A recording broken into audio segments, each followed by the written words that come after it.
Okay, we do get it in here. Ms. Lagarde, the International Monetary Fund, wants to stand firm in its dispute over the payments of outstanding loan to Greece. The Executive Director, Christine Lagarde, made clear on a non-public meeting of the IMF Executive Board that was on Thursday. The IMF will only pay off more loans to Greece. It previously completed full examination of the progress of reforms in Greece by the usual rules of the fund. And this has been a problem with many countries. Lagarde was underlining at the meeting that the fund will not accept completion of the test in a haphazard method. According to reports, the fund must adhere to its own rules. Foregoing Greek utility, 7.2 billion euro loan is still available. There is this link to reforms which the Greek government largely refuses. It's not politically palatable. Half of the loans, about 3.6 billion euros from IMF resources. The fund points out that Greece could not possibly lift into the August due repayment date, totaling 11 billion euros if the country is not as quick as possible come to an agreement. Lagarde's statement is to be understood as a warning to European countries and the European Commission. The opposite, Athens, indicates more willingness to compromise. Well, there's no doubt about that. The European group has indicated after two meetings of Eurozone financial ministers last week, the loan could be dispersed in installments once became apparent reform program. The fund supports this option, but it also points out that it was controversial even amongst the EU countries. The EU Monetary Affairs Commissioner Pierre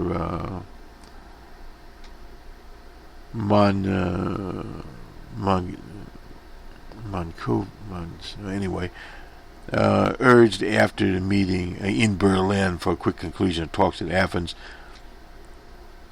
the time during which they call him the Frenchman, which is obviously here.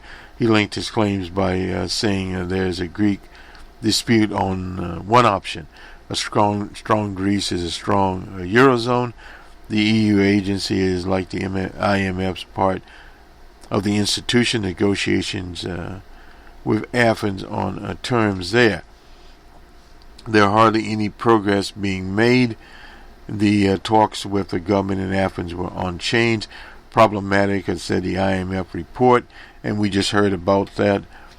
It also states that IMF board will concern only with the possible release of further loan if delegation of the fund has discussed the details of reform with the Greek ministers. Content, there was little progress on change, reiterated the IMF. The Greek government seemed more willing to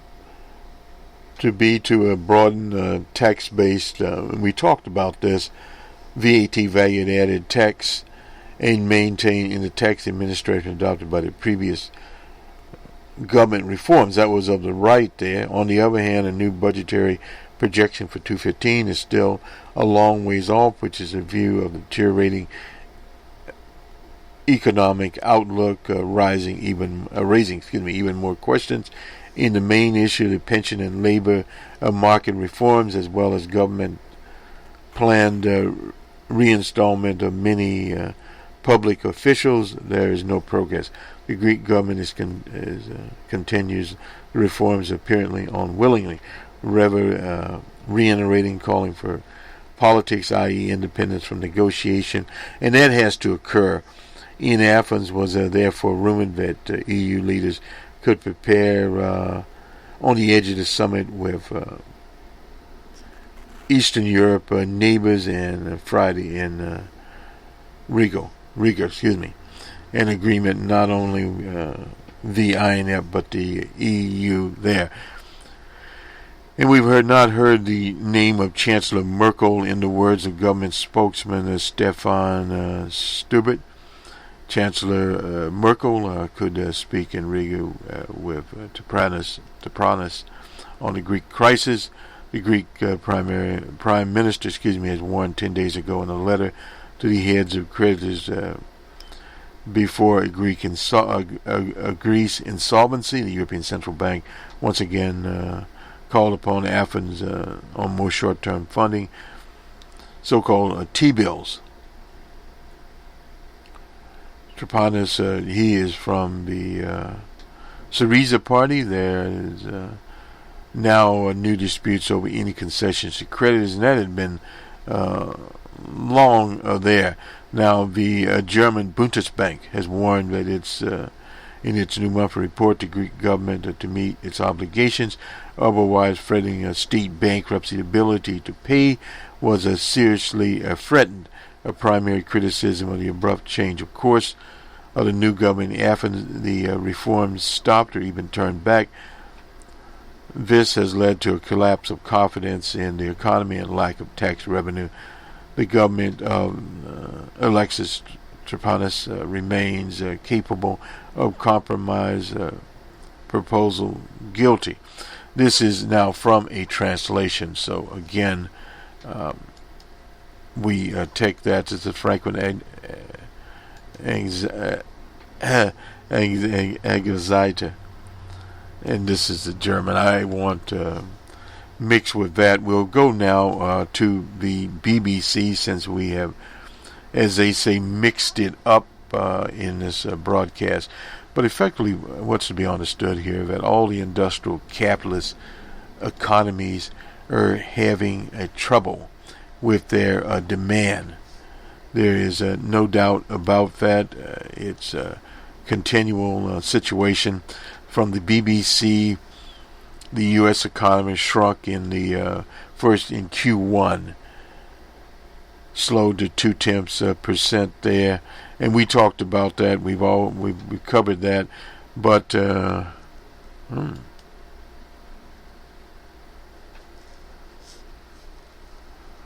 president of American Express, Ed Gilligan, died on flight.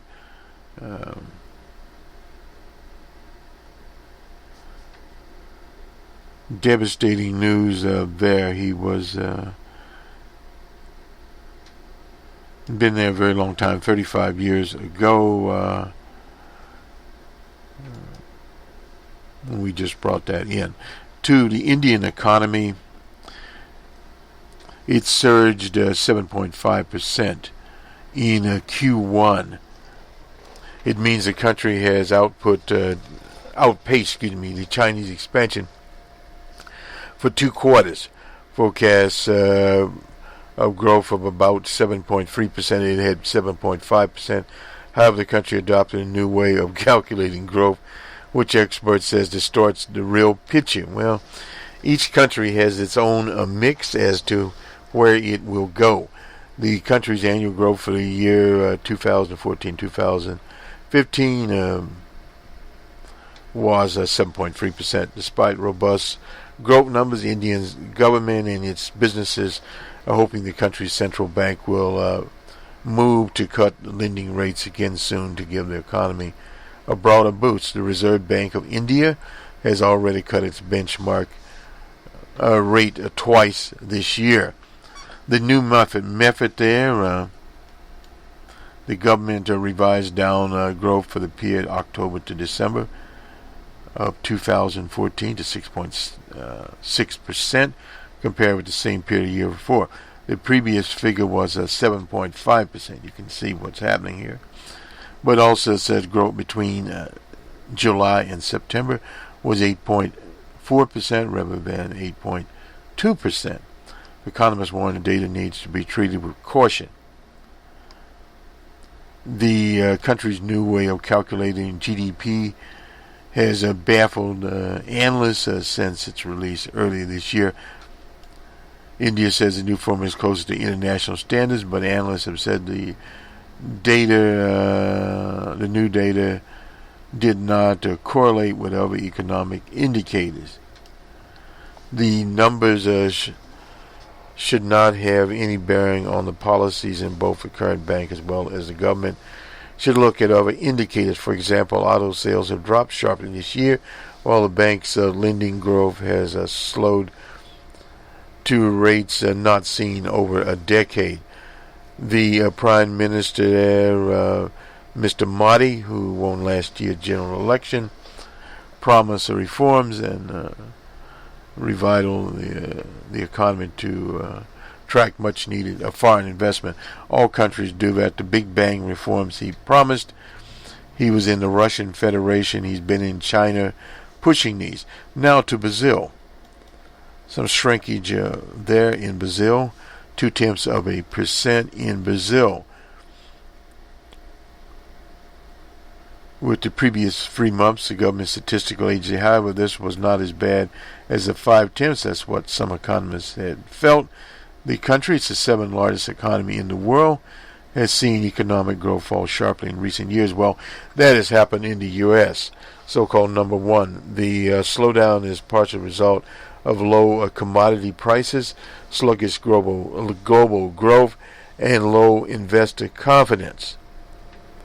Higher interest rates and tax increases have also held back consumer spending. Better than expected figure was partially due to the rise in the agricultural sector, so increase in coffee prices. Now commodities, and we've talked about commodities here a number of times, is purely a speculative situation, as we've seen in the petrol sector. But it was offset by a fall in household consumption, 1.5%, the biggest drop since the current crunch of 2008. In other words, depression. Brazilians are struggling to pay their debt from the boom years. Well, that happens every place. If the Brazilian authorities are right in the forecast, will 2015 the worst economic contraction since 1990, when the country was still experiencing hyperinflation. There's always a little bit of inflation in those economies. The planning minister, Nelson Barbosa, predicted a 1.2 drop in GDP for 2015. According to this analysis, this is from the BBC, part is self-inflicted after 3 years of overspending in attempts to get the economy growing. President Russell has now moved towards austerity. Many sectors that receive benefits, such as the labor tax break, are now facing steep costs. A weak Brazilian currency has also contributed, and that is part of currency manipulation that well beyond the government's has risen about 8%. The dollar has also risen 4.5%. New financial minister's missions to get Brazil's economic growth in 2016 and 17. The government's also reading back spending, the figure a fall of 1.3%. Massive corruption scandal in the state-run oil operation there.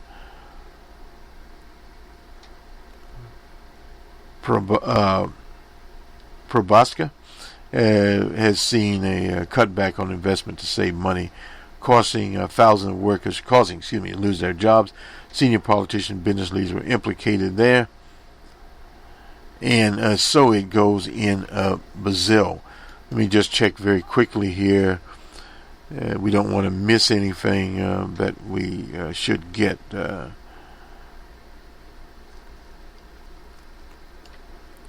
German businesses warn the UK over EU vote. That is something that is looming here. Germany being the largest. Volker Tiede, he's the deputy chief executive of the organization. This is the German Chamber of Commerce. Told the BBC that German business is astonished that the EU is planning a referendum on its EU membership. Tiede said the German Chancellor should not offer concessions. The organization estimates that German companies employ 400,000 people in the UK. And there are financial implications to the UK if they decide to withdraw and go on their own. One of the problems there is if the